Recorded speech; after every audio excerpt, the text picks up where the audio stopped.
로마서 1장 14절부터 16절 말씀입니다. 제가 먼저 14절 있습니다. 헬라인이나 야만인이나 지혜 있는 자나 어리석은 자에게 다 내가 빚진 자라.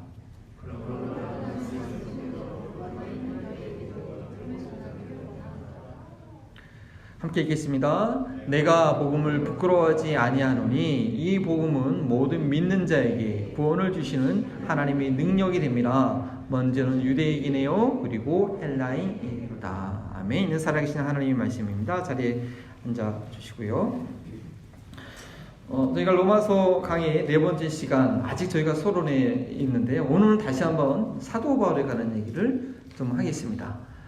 로마 교회 성도들을 열정적으로 만나길 원했던 이 사도 바울은 어떤 열정에 사로잡혀 있었던 것이었을까요? 복음에 대한 열정이었죠. 그렇습니다. 저희가 이 로마서를 다 공부하고 나서 저도 이 벌링턴의 사도 바울이 저희가 될 수 있다면 얼마나 영광스러울까요? 너무나 큰 꿈인가요? 그러나 하나님께서 우리에게 필요한 은혜, 우리가 감당할 만한 그런 은혜를 주실 줄 압니다. 적어도 이 사도 바울 안에 있었던 그 심령 안에 있었던 것이 무엇인지 저희가 알고 그것이 우리 안에 있기를 바랍니다. 오늘 설교 제목은 부끄러워하지 않는 이유, 부끄러워하지 않는 이유라고 잡아봤습니다. 한번 같이 한번 읽어보실까요? 시작. 네, 감사합니다. 그렇습니다. 사도 바울은요, 복음을 부끄러워하지 않았는데 저희는 혹이나 복음을 부끄러워하고 있는 삶은 아닌지 좀 돌아보는 그런 시간이 되었으면 합니다. 여러분 인생에 살아오시면서 한두 번 정도는 이 부끄러움을 경험해 보신 적이 있을 것 같아요. 보통 내게 어떤 것이 좀 부족할 때 그 부족한 것이 내게 이 수치감으로 다가오는 경우가 있습니다. 그런데 그 부족함이요, 모든 사람들에게 동일하게 부끄러움을 주는 건 아닙니다. 어떤 분들은 좀 경제적으로 부족한 것을 이렇게 부끄럽게 생각하는 경우도 있지만 어떤 분들은 정직하지 않는 방법으로 돈을 버는 것을 더 부끄럽게 생각을 하지요. 때로는요, 생각이나 의식이 성장하면서 부끄러워지는 내용이 달라질 수 있습니다. 우리 자녀들이 어렸을 때 킨더 때만 해도 엄마 아빠가 이렇게 학교에 오는 거, 학교에 뭐 잔치가 있다, 위너 파티가 있다, 뭐 할 때 오는 거 이렇게 부끄러워하지 않습니다. 오는 것만 해도 되게 즐거워하죠. 근데 애들이 좀 커가면서 어때요? 엄마 아빠 영어 발음이 좀 이상하고 영어를 잘 못하는 거였구나 라고 이제 생각을 하면서 이 부끄럽게 생각을 해요. 그래서 엄마 아빠가 학교 오는 거 별로 이렇게 반기지 않는 경우가 있습니다. 여러분께 다시 한번 질문합니다. 혹시 복음을 부끄러워하시는 것은 아닙니까? 처음에 예수님 믿었을 때는, 교회 다닐 때는 참 기쁘고 즐거워서 그러지 않았는데 이 시간이 지나감에 따라서 내가 교회 다닌다는 걸 누구한테 좀 얘기하기가 약간 이렇게 부끄러운 게 아닌가. 뭐 교회 안에서 뭐 직분자 이름 부르는 것, 아니면 때로 이렇게 불려지길 원하는데 이 사회생활에서 누가 집사님 그러면 그렇게 느껴지는 건 아닌가. 세상에서 세상적인 방법으로 살다 보니까 하나님이 나의 아버지시라는 게 약간 이게 좀 어색한, 하나님이 주신 이 복음대로 살아가는 것이 좀 이렇게 부끄러워지는 저희가 아닌가 한번 저희는 반성해 볼 필요가 있습니다. 노스캐롤라인에서 병원을 가보니까요, 진료할 때 접수하지 않습니까? 접수할 때 보면 정보를 줬는데 꼭 그 직업 쓰는 난이 있어요. 잡스라고 그래요. 그래서 제가 처음에 딱 보고 순간 읍짓 한 이유가 뭐 제가 목사라는 게 부끄러워서 그런 건 아니고요.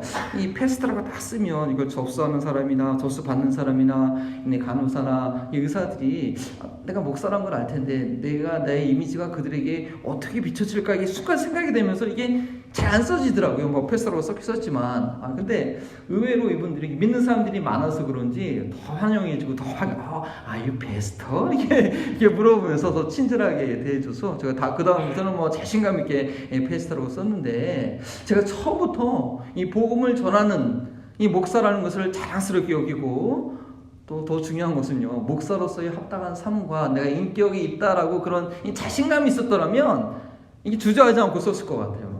근데 저도 사실은 이 로마서를 통해서 바뀌어야 될 인식과 더 열매 맺어야 될 것이 많이 있음을 깨닫고 두렵고 떨리는 마음으로 야, 이 복음은 성경은 이렇게 얘기하고 복음에 대해서 이렇게 얘기하고 있는데 내가 지금 이렇게 자신감 있게 외치는 것이 이게 스스로 힘 빠지지 않는 일을 되기를 좀 기도하면서 말씀을 준비해야 됩니다. 저희가 부끄러워하지 않을 첫 번째 이유, 그건요, 읽어보시겠습니까? 시작. 모든 사람이 필요한 복음이기 때문입니다.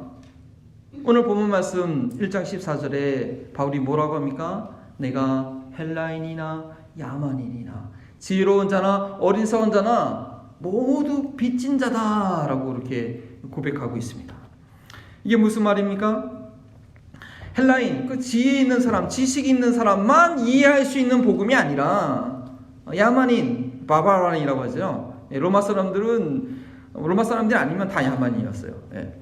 이 무식한 사람들에게만 필요한, 지식이 없어서 필요한 그런 복음이 아니라 사도 바울은요, 이 복음은 모든 사람이 똑같이 필요하다는 것을 알았고 확신했고, 그렇기 때문에 내가 그들에게 모두 빚진 자라라고 오늘 얘기하고 있습니다.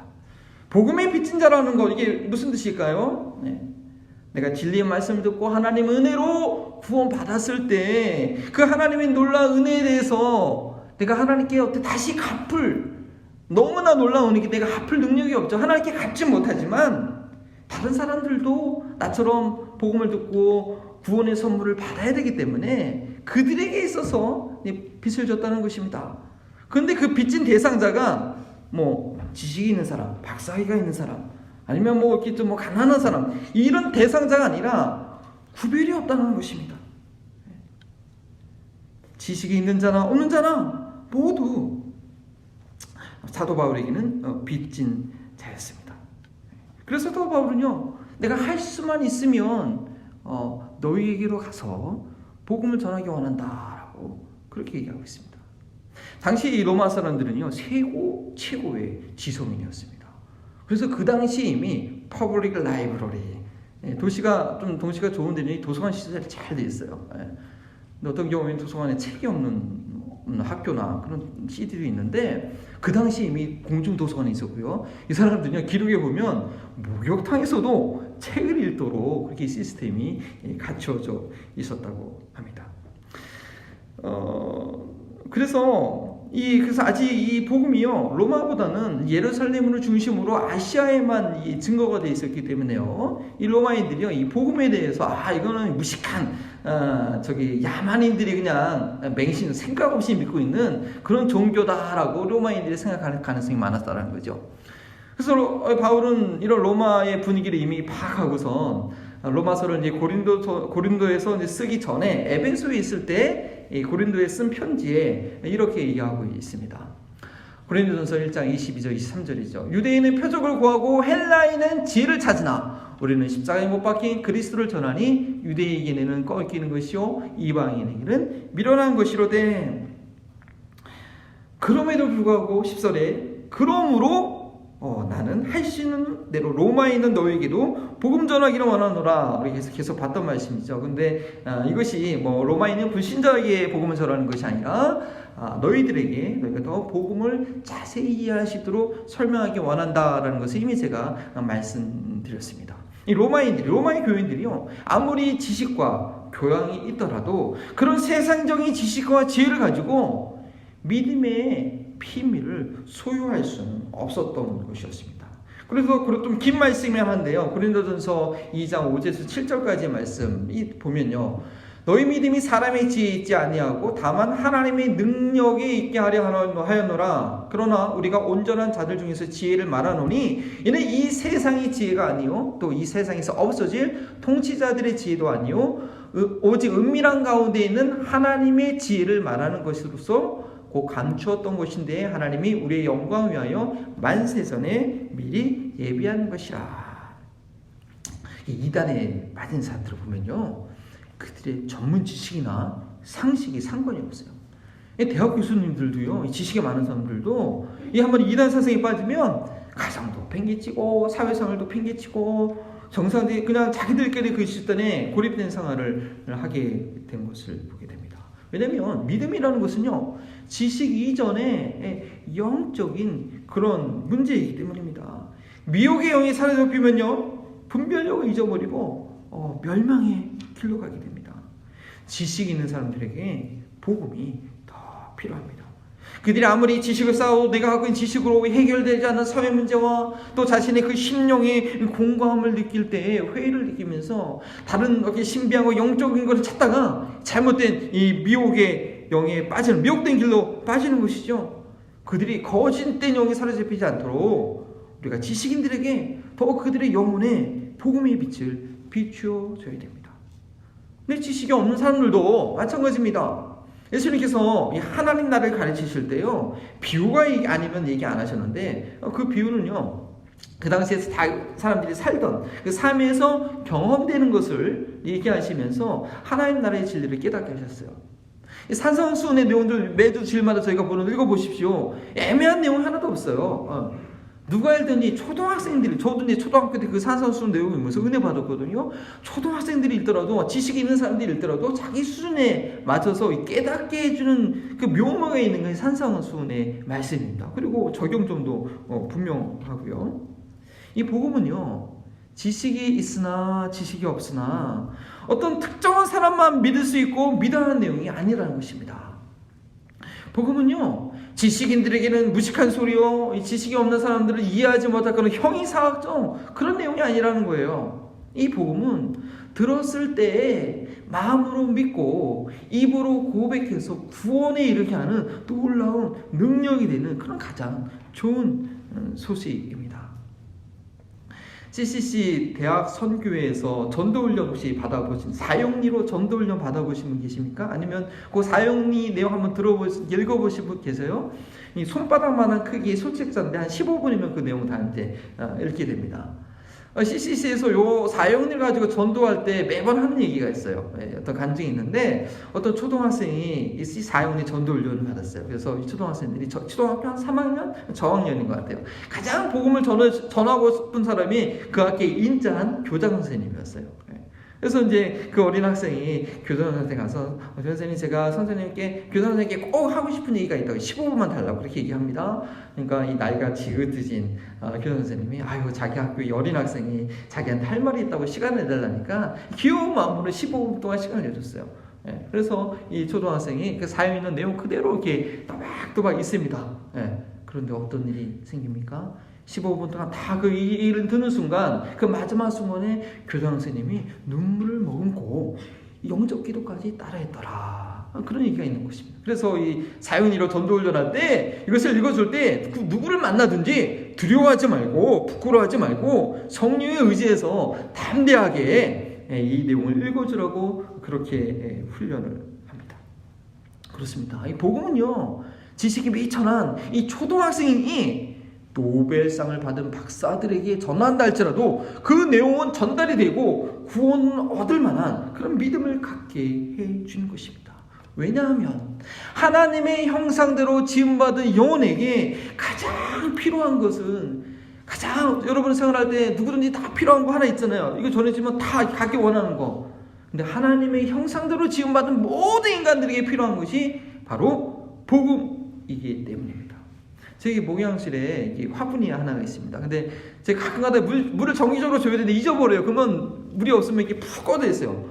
아, 이거 어떡하지? 그런데 신기한 건 물을 주는 순간 뭐 1시간도 안 돼서 바로 이 화분이 이게 살아나더라고요. 마찬가지로요, 진리에 목말라 있는 영혼, 하나님의 형상대로 지은 영혼들은요, 그 영혼을 사모하는 마음이 있거든요. 그 영혼들에게 복음을 전해지는 순간 진리를 갈망하는 영혼들은 지식이 많거나 능력이 많거나 나이가 많거나 적거나 빈부귀천 상관없이 그 영혼이 반응하게 되어 있는 게 복음의 진리입니다. 안 전해봐서 모르는 거예요. 한 100명 이상 전해볼 때 그 반응하는 영혼들을 보면서 이 복음의 능력과 파워를 우리가 알게 되는 것입니다. 문제는요, 우리가 모든 사람들이 복음이 필요하다는 것, 그리고 그 모든 사람들이 여기 빚진 자라는 것, 그것을 우리가 모르기 때문입니다. 그것은요, 하나님의 은혜를 모르고 있는 것입니다. 이것에 대해서 미국의 복음주의 교회 대표적인 지성이요, 아주 열정적인 영성을 소유하고 이 존 파이퍼 목사님은요, 이렇게 얘기하고 있습니다. 복음의 기쁜 소식을 자기만 알고 있다면, 그래서 마치 나는 복음을 받은 자격이 있으나 그들은 자격이 없다는 식으로 돼버리면 복음을 전하지 않는 사람 말하는 거죠. 결국 나는 은혜를 모르는 자임을 드러내는 것이니까요.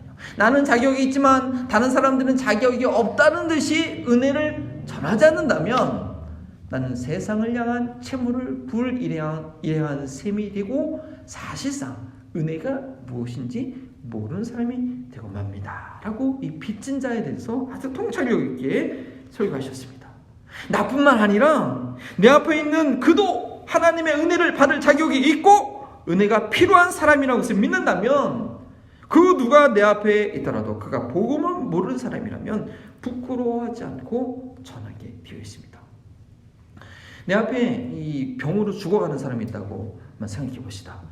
지금 신종 삭스가 생기지 않았습니까? 아직까지 치료약이 개발되지 않았습니다. 우한 폐렴이라고 하죠. 이 코로나 바이러스 이게 박쥐에 들어갔다가 삶이 옮겨지면서 이 면역력이 약한 사람들은 이제 치명적으로 됩니다. 그 사람이 바로 내 앞에서 지금 죽어가고 있어요. 그 병에 걸렸어요. 근데 나는 지금 드디어 치료가 개발되겠죠. 치료 갖고 있어. 근데 내가 그 사람을 살리기 위해서 이렇게 말을 거는 것이 그게 부끄러운 일인가요? 나한테 치료약이 있다는 것, 그 확신이 없으니까 말하는 것이 이제 부끄러워지는 것이죠. 저희가 만나는 모든 불신자들은 복음을 필요로 하는 것입니다. 그들도 나처럼 구원받을 충분한 자격이 있고 구원받아야 할 사람들인 것입니다. 하나님께서 그에게 빚을 갚을 수 있도록 내게 기회를 주고 계시는 것입니다. 전해야 되는 것이죠. 부끄러워하지 말고 말을 해야 되는 것입니다. 뭐 나쁜 얘기하는 거 아닌데요. 두 번째로 저희가 복음을 부끄러워하지 않을 이유는 이 복음은 모든 믿는 사람들을 구원하는 능력이 되기 때문입니다. 사도 바울은요, 그 누구 앞에서도 자기가 복음을 부끄러워하지 않는다고 했는데 그 자신이 그 복음의 능력을 체험했기 때문입니다. 사도 바울 누군지 아시세요? 예수님 만나기 전에 그 초대교회로 완전히 다 진멸될 뻔했어요. 사도 바울 때문에. 그래서 사도 바울은 그러한 나를 변화시켰다고 한다면 변화시키지 못할 사람이 없다라고 그렇게 아주 확신을 했던 것 같아요. 그래서 이제 그가 이렇게 고백하고 있습니다. 디모데전서에 보면 내가 전에는 비방자요 박해하는 자요 폭행자였으나 도리어 긍휼을 입은 것은 내가 믿지 아니할 때 알지 못하고 행하였음이라. 15절에도 이렇게 얘기하고 있습니다. 밉보다 모든 사람들이 받을 만한 이 말이요 그리스도 예수께서 죄인을 구원하시려고 세상에 임하셨다 하였도다. 누구냐? 나는 죄인 중에 개순이라 라고 얘기하고 있습니다. 그런데요, 이런 개인적인 체험의 확신보다는 우리가 복음의 내용을 저희가 바로 안다고 한다면, 이 로마서를 통해서 복음이 이런 거였구나 라고 저희가 바로 안다고 한다면 그 어떤 인간이라도 아담 이후에 노아 홍수 이후에 노아의 그 세 아들을 통해서 온 인류가 장이 다 퍼지지 않았습니까? 그 인류의 한 사람이라고 한다면 영혼이 없는 짐승이 아니라 하나님의 형상대로 지음받은 인간이라고 한다면 그 복음으로 인해서 반드시 변화될 것이라는 그런 확신을 갖게 됩니다. 그래서 바울은요, 유대인이나 헬라인이나 복음은 믿는 모든 자를 구원하는 하나님의 능력이라고 했습니다. 바울이 온 인류를 설명할 때 유대인이나 헬라인이나 이방인이나 이 두 가지로 분류한 것은요, 이제 로마서를 또 공부하시면서 이제 알게 됩니다. 하나님께서 온 인류를 구원하시기 위해서 역사를 이끌어 가신다라는 관점을 볼 때 인류는 하나님께서 계시를 드러내기 위해서 선택한 그 민족과 그 민족으로 인해서 덕을 받은 그런 다른 민족, 두 민족으로 이제 구분되는 것이죠. 정말 어떤 대책이 없는 사람이라도요, 어떤 정신적인 문제가 있는 사람이라도 복음이면 회복이 되는 것입니다. 예수님께서 이 땅에 오셨을 때 얼마나 많은 병자들과 또 귀신 달린 자를 고쳐주셨습니까? 근데 이 로마서에서 초점을 맞추고 있는 것은 이제 앞으로 내용을 보면 알겠지만 복음을 이미 믿고 있는 자들의 성숙, 변화에 그것을 다루고 있는 내용입니다. 저희가 종종 복음을 잘 이해하지 못하고요, 복음을 제대로 경험하지 못하고 이렇게 얘기하시는 분들이 있어요. 아유, 그 사람은 안 돼. 믿은 생활 몇십 년 했어도 성격이 그래서 절대 안 돼. 원래 예수 믿어도 성품이 좋은 사람이 이 믿음이 성장하는 거야. 이 탁월한 성격 어쩔 수 없어. 그렇게 얘기하는 거 한 번 좀 들어보셨죠, 그죠? 때로는 목사님들도 목회하기 힘들면 아이고야 좀 성격 좋은 사람이 왔으면 좋겠다. 이 성품이 좋은 사람이 믿음도 빨리 성장하던데. 그렇게 얘기를 합니다. 복음이 정말 그런 건가요? 성격 하나 바꾸지 못하는 게 영혼을 구원하는 그런 복음인가요? 구원하는 능력이 됩니까? 이 복음이 살아있는 동안에는 아무 영향도 못 주고 죽는 순간에만 지옥 가지 않고 천국 가게 해주는 그런 티켓인가요? 이 세상에서 아무렇게나 살아도 전혀 변화됨이 없어도 천국 가게 해주는가? 그래서 복음인가? No, never. 절대 그게 복음이 아니라는 거예요. 물론 그렇게 해야죠. 이 예수님 우편에 있던 그 강도 죽는 순간에 한마디 고백했다고 낙원에 약속받았지 않습니까? 근데 그 사람은요 정말 복음이 놀라운 거죠. 그렇게 강도도 구원받았습니다. 근데 이 사람은 복음 믿고 더 살 기회가 없었잖아요. 그죠? 살 기회가 없었던 거예요. 진짜 복음의 능력은 그 구원받은 사람이 변화된 삶을 살게 하는 것이 복음의 능력인 것입니다. 놀라운 것이지만 그렇게 자랑스러운 것은 아니죠. 복음을 제대로 몰라서 그런 것입니다. 제대로 된 복음을 듣지 못해서 자신의 아들의 희생이 시킨 그 하나님의 이름을 욕되는 삶을 사는 것입니다. 그렇게 믿고 사니까 복음 전하는 게 부끄러울 수밖에 없죠. 부끄러울 수밖에 당연한 거예요. 그렇다고요. 이 복음이 타종교에서 추구하는 그런 구원처럼 행위에 근거하는 것은 아니고 절대 오해하십니다. 절대 행위에 근거하는 것이 아닙니다. 이 사람들이 만들어낸 종교는요 다 똑같아요. 이 사람의 노력으로 절대 불가능한 그런 선행을 하려고 얼마나 이 고행을 하는지 몰라요. 그러니까 거기는 구원이 확신이 있을 수가 없지요. 자기 힘으로 선행을 그 기준이 뭐예요? 도대체 없죠. 그러나 전적인 하나님의 은혜에 의지하는 이 복음은요 하나님께서 인정하시는 거룩한 삶을 하나님께서 친히 만들어내시는 것이 복음입니다. 그래서 기쁜 소식입니다. 더 이상 죄악과 공고함에 매여 있는 삶이 아니라 복음으로 인해서 존귀한 삶을, 거룩한 삶을, 기쁨이 있는 삶을 경험하게 되니까 이거보다 더 좋은 소식이 없는 거죠. 죄 용서함 받았다고 하는데 날마다 죄 짓는 삶이죠. 그게 기쁜 소식이 아니죠. 그러니까 구원파가 죄 져도 괜찮다. 이 죄 의식을 없게 만들면서 그걸 기쁜 소식으로 그렇게 잘못 가르치죠. 죄를 지으면서도 계속 죄 용서함 받았다는 것, 이거 가짜 복음입니다. 이거 유사 복음입니다. 그러니까 구원의 감격과 기쁨이 없는 겁니다. 우리 사도 요한이 증거한 말씀 우리가 봐야 돼요. 요한일서 3장 6절 말씀이죠. 함께 읽어볼까요? 시작. 그 안에 거하는 자마다 범죄하지 아니하나니 범죄하는 자마다 그를 보지도 못하였고 그를 알지도 못하였느니라. 복음을 제대로 알지 못하면요 이 말씀이 너무 부담되는 거예요. 죄를 짓지 않는다 그래? 허황되게 느껴질 거예요. 전혀 불가능한 나하고 먼 얘기처럼 느껴질 것입니다. 그러나 우리가 로마서를 통해서 복음을 제대로 이해하고 안다면 복음으로 사는 사람이 바로 이런 삶이구나 하고 무릎을 치면서 환호하게 될 것입니다. 복음은요 처음 믿었을 때만 감격하거나 끝나는 게 그런 게 복음이 아닙니다. 날마다 나를 새롭게 하는 것입니다. 이 땅에서 삶을 마치는 그 순간까지 성령께서 계속해서 내 안에서 나를 변화시키시고 새롭게 하는 것이 복음의 능력입니다. 저희는 그것이 무엇인지 그 과정을 로마서를 통해서 배우게 될 것입니다. 복음은 믿는 모든 자를 구원하는 하나님의 능력이 됩니다. 복음은요 지식인만 구원하는 것이 아닙니다. 믿는 지식인만 구원하는 것이 아닙니다. 믿는 성격 좋은 사람만 믿음 성장하게 하는 것이 아닙니다. 복음을 제대로 믿고 안다고 한다면 과거의 그 어떤 흉악한 존재더라도 과거에 아무리 불우한 환경 가운데 이그러진 인격을 가지고 성장했더라도 복음에는 믿는 자를 구원하는 하나님의 다이나마이트 같은 폭발력이 있기 때문에 그 어떤 껍질이라도 그 어떤 단단한 알맹이라도 터뜨리고 마는 것입니다. 저희는요 손영한 목사님을 그 목사님의 삶을 사랑의 원자탄이라고 이렇게 표현을 합니다. 복음을 전하고 복음으로 살았던 그분의 삶의 영향력은요 원자폭탄이라고밖에 설명이 안 되는 것이죠. 원자폭탄 아시죠? 이 모든 나라가 두려워하면서 이제 갖고 있으려고 하는 그 핵폭탄, 핵무기 말하는 것입니다. 세계 2차 인류 역사 딱 한 번 사용됐죠. 세계 2차 되는데 히로시마와 나가사키에 터뜨려가지고 순식간에 잿더미로 만들어서 2차 대전을 종식시켰던 그런 핵무기입니다.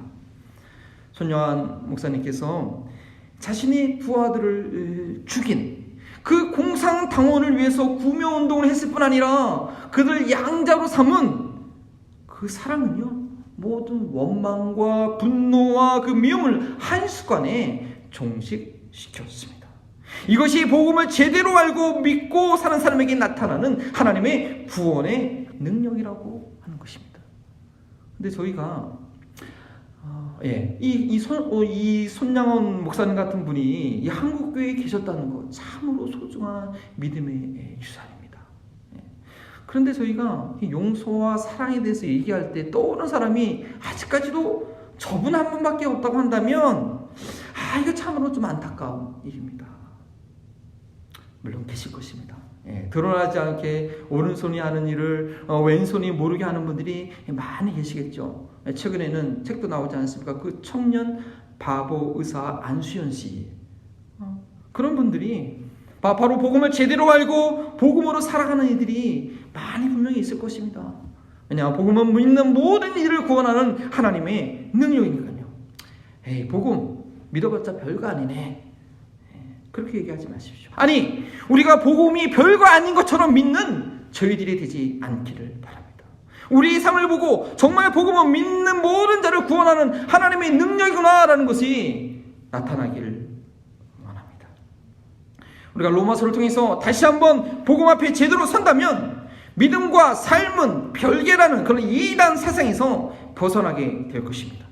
아니, 그렇게 나는 믿지 않는다라고 말은 해도 나의 행동과 말씀 말하는 태도는 여전히 그런 믿음밖에 모르고 있고 그러한 유사 복음을 믿고 있었다는 것이 로마서를 제대로 공부하면서 드러나게 될 것입니다. 우리가 로마서를 배우는 동안 복음은 믿는 모든 자를 구원하는 하나님의 능력이라는 것이 무엇인지 알고 경험함을 통해서 그 복음을 부끄러워하지 않게 되길 바랍니다.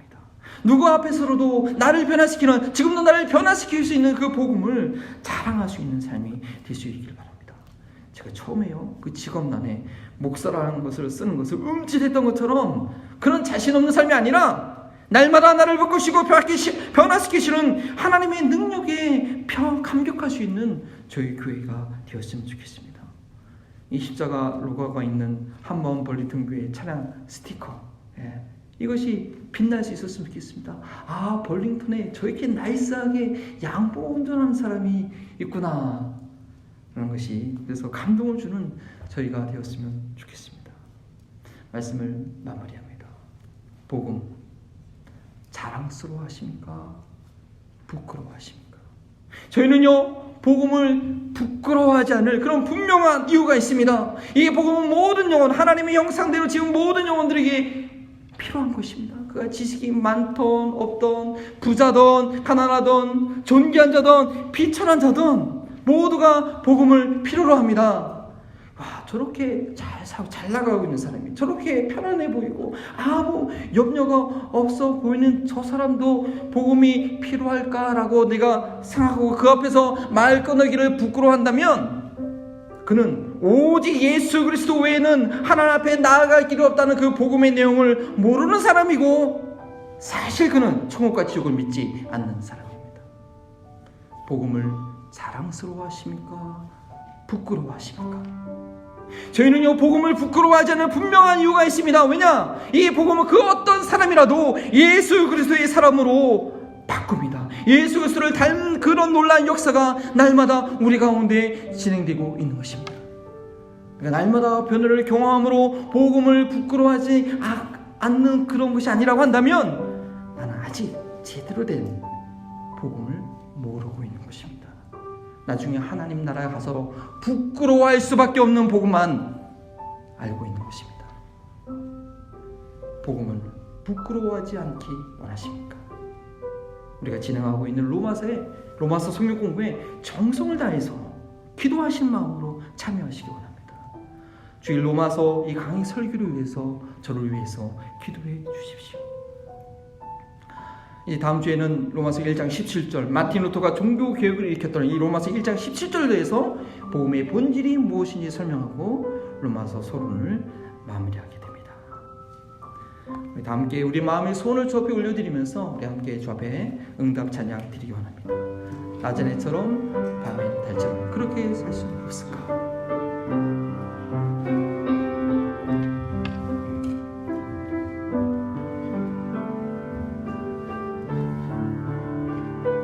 나제네처럼 밤엔 달처럼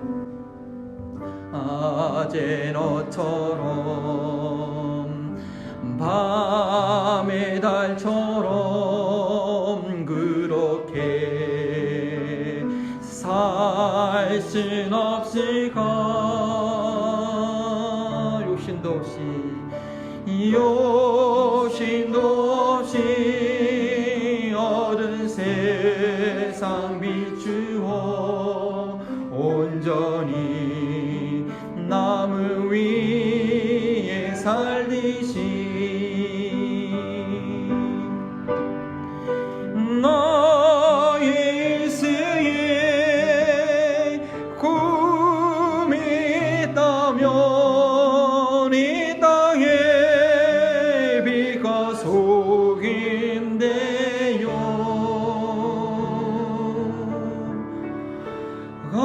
가난한 영혼 지친 영혼이 주님께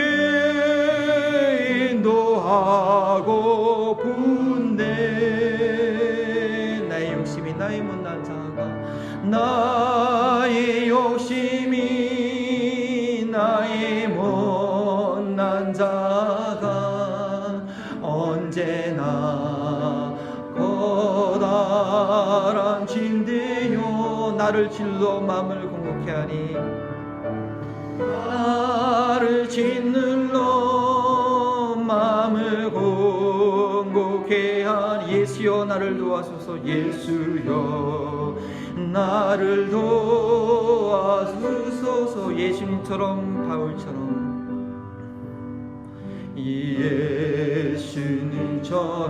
예수님처럼 바울처럼 그렇게 살 순 없을까?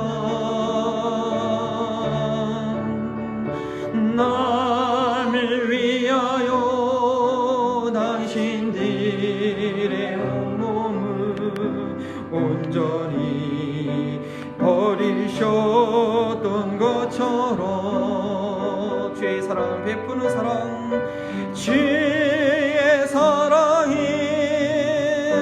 베푸는 사랑 값없이 거저주는 사랑 그러나 나는 주는 것보다 받는 것 더 좋아하니 나의 입술은 주님 닮은 듯하나 내 마음은 아직도 주와요 받을 사랑만 계수하고 있으니 예수여 나를 도와주소 예수여 나를 도와주소서 예수여 나를 도와주소서 우리가 함께 기도할 때 우리가 복음을 알고 복음을 믿게 된 것, 구원의 확신을 가진 건 너무나도 감사하고 귀한 은혜입니다. 그러나 그 구원의 확신 갖는 것 거기서 머무르면 합니다. 그것은 복음은 생명입니다. 복음은 날마다 내 안에서 나를 변화시킵니다. 복음은 정말로 하나님의 영광이 그 무엇인지 그 영광에서 달려가게 합니다. 그 복음이 내 안에서 활활 타오르시도록 내가 아직 그 복음을 온전히 이해하지 못하고 그저 성장하지 아니하고 머무른 그 자리에 있다면 이 시간 정령의 능력으로 깨닫게 해달라고 내 믿음이 성장하는 것이뇨 누굴 다른 사람들을 보면서 아이 저 사람은 아닌 것 같아 믿음이 성장하지 않는 것 같아 복음을 깨닫지 못하는 그렇게 판단하고 비판할 게 없어요. 이제 나중에 배우시면 알겠지만 상대적인 것이죠. 중요한 것은 내가 어제와 오늘이 다른지, 내가 정령과 오류가 다른지, 나의 삶과 내 믿음의 성숙과 진보가 있는지, 다른 사람을 보는 것이 아니라 바로 예수님과 나를 보게 되는 것입니다. 우리의 시선이 그렇게 밝히실 수 있도록 주님의 그 복음을 인하여, 그 능력을 인하여 조금씩 그러나 날마다 변한 자가 될 수 있도록 우리 주님의 은혜를 사모하며 구하며 주의 이름을 주고 함께 기도합니다. 주여, 아버지 하나님의 복음의 능력이 우리 교회 가운데 있기 원합니다. 복음의 능력이 부족한 종의 마음 가운데 있기 원합니다. 복음의 능력이 부족한 하는 종의 심정 가운데 있기 원합니다. 그래야 전파되는 말씀이, 그래야 나누는 대화가, 그래야 하는 이 사역의 복음의 변화의 능력을 드러내시는 아버지의 그런 능력이 되시기 원합니다. 주여 도와주시옵소서. 주여 불쌍히 여겨 주시옵소서. 하나님, 정말 주 앞에 가난한 심령으로 하나님의 은혜가 아니고는 주님의 도움이 아니고는 아버지 멸망의 길로, 아버지 멸망의 자리에 앉을 수밖에 없는 그런 연약한 자임을 깨닫는 저희들 되기 원합니다. 주여, 주 앞에 나올 때마다 나의 연약한 모습을 보면서, 나의 부족한 모습을 보면서 주 앞에 한신쯤이 한탄하며 주여 나를 도와주시옵소서. 주여 나를 새롭게 하여 주셔서 주여 오늘도 나에게 성령으로 충만케 하소서. 하나님, 간구하는 저희를 심령되기 원하오니 주여 은혜를 사모하는 자마다 하나님 은혜를 부어 주시옵소서. 주님 도와주시옵소서. 아버지 하나님, 주님이 하나밖에 없는 그 독생자를 통하여, 아니 하나님 그 자신이, 하나님께서 나를 사랑하셔서 그 목숨을 내어주신 그 구원 너무나도 감사합니다. 깨닫지 못할 자였는데, 외은이었는데 하나님 깨닫게 하시고 알게 하시고 믿게 하셔서 하나님 자녀 삼으신 거 감사합니다. 이제는 내가 하나님의 자녀가 되었으니 더 이상 밖에서 방황하는 외인들처럼, 바람처럼 호랑이처럼 살아가는 그런 삶이 아니라 하나님의 자녀다운 삶을 살 수 있도록 그 안에서 은혜를 누리기를 사모하는 저희를 되게 하여 주옵소서. 오늘 하루도, 이번 한 주도 내가 과연 하나님의 자녀답게 복음에 부끄러움 없는 그런 삶인지 하나님의 도움을 순간순간 구하는 그런 삶 되게 하여 주시옵소서. 이 시간 특별히 구합니다. 하나님, 김숙균 권사님 또 오랜 기간 동안 한국에서 지내게 됩니다. 그 가운데 함께 해주셔서 복음의 능력 가운데 살게 하시고, 또 우리 김민정 자매님 이제 가족과 떨어져서 한국에서 또 하나님 학생들을 가르치는 그 사역 가운데 복음의 능력으로, 복음의 지혜로 하나님 능력 가운데 붙잡아 주시고 주님께 맡겨두고 가는 가정 가운데도 주님 함께 하여 주시옵소서. 주님을 신뢰하고 의뢰하는 마음으로 하나님 물질을 주 앞에 온전히 맡겨드립니다. 이 모든 것이 주인이 주님을 고백하오니 주님께서 나의 주인으로서 하나님 나의 삶을 지배하여 주시옵소서. 감사하며 예수 그리스도 이름으로 기도합니다. 우리의 자랑과 기쁨이 되신 예수 그리스도의 은혜와 믿는 모든 자를 능히 구원하시는 하나님의 사랑하심과 우리를 주 안에서 날마다 새롭게 하시는 성령님의 교통하심이 온전한 복음을 배우고 알아서 복음의 자랑스러운 증인 되기 원하는 우리 한마음버린 특교의 모든 가족들과 이 지역사회와 함께 예배하는 모든 하나님의 권속들에게 지금부터 영원토록 함께 하시기를 축원하옵나이다.